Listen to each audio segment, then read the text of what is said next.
इस गज़ल के रचयिता मेरे अनुज डॉक्टर पवन कुमार हैं। मालूम नहीं है कौन जालिम कौन पैगंबर है, किसके हाथों में मरहम है किसमें खंजर है।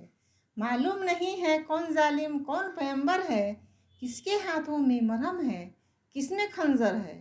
ढुलक के आंसू का कतरा जो लबों पे आ ठहरा, लगा कि जैसे मेरे भीतर एक समंदर है। ढुलक के आंसू का कतरा जो लबों पे आ ठहरा, लगा कि जैसे मेरे भीतर एक समंदर है। दौड़ रहे हैं सभी जहां में अमृत के पीछे, नहीं जहर पीने वाला कोई भी शंकर है।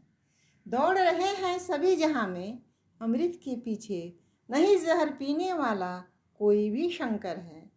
चेहरा देख न ये समझो कि मैं सुकून में हूँ, मेरे भीतर झांक के देखो भरा बवंडर है। चेहरा देख न ये समझो कि मैं सुकून में हूँ, मेरे भीतर झांक के देखो भरा बवंडर है।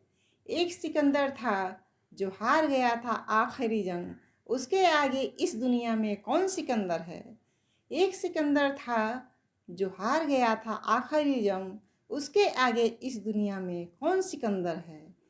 कैसे कोई रह सकता है दुनिया में जिंदा, जो भी चारागर है देखो वही सितमगर है।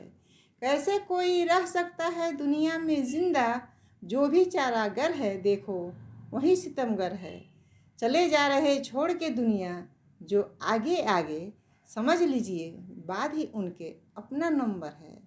चले जा रहे छोड़ के दुनिया जो आगे आगे, समझ लीजिए बाद ही उनके अपना नंबर है। समझ लीजिए बाद ही उनके अपना नंबर है।